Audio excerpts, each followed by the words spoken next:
ArrayList e tratamentos de exceção. Bom, como objetivo da nossa aula, a gente vai compreender o que é uma ArrayList e a sua importância em Java, aprender as operações básicas do ArrayList, que é adicionar, remover e acessar elementos, entender as vantagens e desvantagens de usar essa estrutura de dados e conhecer o conceito de exceções e como tratá-las em Java. Isso é bem importante, né? Implementar o bloco try-catch e o finally para o tratamento de exceções. Bom, variáveis não são nada mais do que espaços na memória, certo? Que a gente vai usar posteriormente. Em Java, as variáveis são representadas pelos tipos de dados primitivos. Existem 8 tipos de dados primitivos, que é o byte, o short, int, long, float, double, char e boolean. Perceba que toda vez que a gente está usando tipo primitivo, eles estão iniciados com a letra minúscula, todos eles, tá? Algumas vezes você vê por aí um double com maiúscula, um float com maiúscula, aquilo ali já é um objeto, não é um tipo primitivo, tá? Aí você pode perguntar, professor, por que string não está aqui? Porque string não é um tipo primitivo, string é um objeto também. Tanto é que ela inicia com maiúscula, ou seja, string é uma classe. Né? Por isso que ela está iniciando com string na hora que a gente declara qualquer variável do tipo string. Então, esses tipos de dados são usados para representar valores básicos. Tanto é que uma string é uma sequência de char, né? Então, char é primitivo, string é uma sequência de char. Então, por exemplo, um nome que tem 5 letras, ele tem 5 char, e ela é uma string. Esses tipos de dados são usados para representar valores básicos, esses aqui, e são muito eficientes em termos de desempenho, pois não tem a sobrecarga associada aos objetos. Olha, os outros todos têm sobrecarga, né, de ser um objeto. E quando nós queremos armazenar valores mais complexos, né, quando a gente quer armazenar valores que não sejam só números ou só letras, né, ou quando a gente quer armazenar um conjunto de objetos ou mesmo um conjunto de palavras. Os arrays ou os vetores são estruturas de dados que armazenam uma coleção de elementos do mesmo tipo. Então, tem essa questão também, todos eles são do mesmo tipo. Quando eu declaro um array, ele de inteiro só vai ter inteiro ali dentro, né? De string, só string. Tipo é uma sequência contígua, uma após a outra. Também são conhecidos como tipo de dados complexos. Aqui nós temos os simples, tá? E aqui nós chamamos eles de complexos, quando ele armazena mais de um tipo, mais de uma sequência de dados. Eles são úteis quando você precisa armazenar e manipular um grande número de valores de um tipo específico de forma eficiente. Então, imagine quando você quer guardar 4 notas de um aluno ou 100 notas de uma turma. Você não pode criar 4 variáveis ou 100 variáveis primitivas. Você tem que criar um array, né, que comporte essas 100 notas. Ou, às vezes, também, quando você vai criar um objeto aluno. Mas um aluno tem 40, uma turma tem 40 alunos, você vai instanciar 40 objetos? Não, o que você pode fazer? Criar um array do tipo aluno que terá 40 posições. E em cada posição vai ter um aluno. É muito mais fácil, né? Embora arrays sejam eficientes, sua natureza estática, ou seja, uma vez definido o seu tamanho, não pode ser alterada posteriormente. Os arrays, tá? Pode ser limitante, pois não permite o redimensionamento dinâmico, ou seja, você não pode adicionar ou remover elementos depois que o array foi criado. Um array de 10 posições, uma vez criado, não pode ter 11.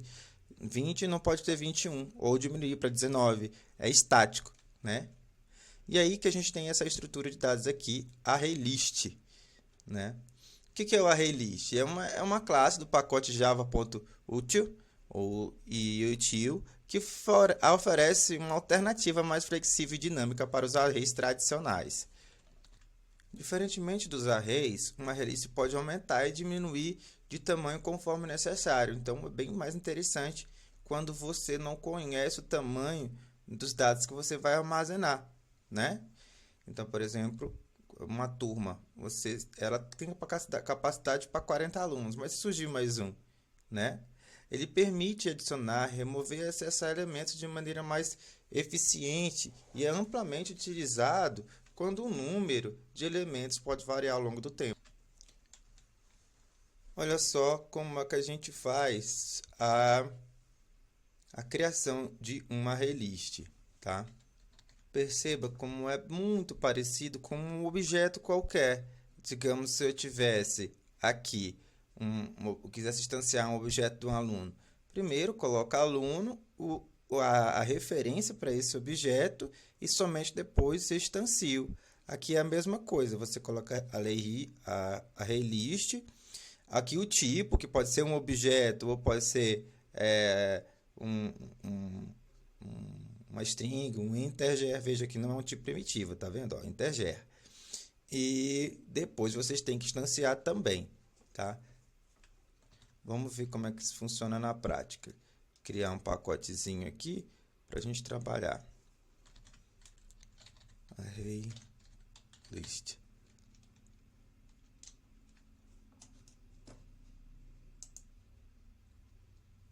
Uma classe. Exemplo. Array list. Vou fazer tudo dentro de uma classe só. PSVM. E aqui eu vou declarar o meu array list. Array list. Aqui eu tenho que colocar entre esses símbolos aqui o tipo que eu quero fazer ele. Então, se for string, é string. Se for um outro objeto, eu coloco o nome do objeto aqui também, aluno. Né? Se for integer. E aí eu dou a referência aqui, array list. Tá? Isso daqui eu declaro ele. Olha só, ele vai pedir para importar o pacote, tá? Importa lá em cima. Eu declarei ele só, mas eu não instanciei. E se eu quiser usar depois, eu tenho que instanciar, certo? Mas nós vamos fazer um aqui de string, tá? E aqui eu vou logo instanciá-lo também. Igual new array list.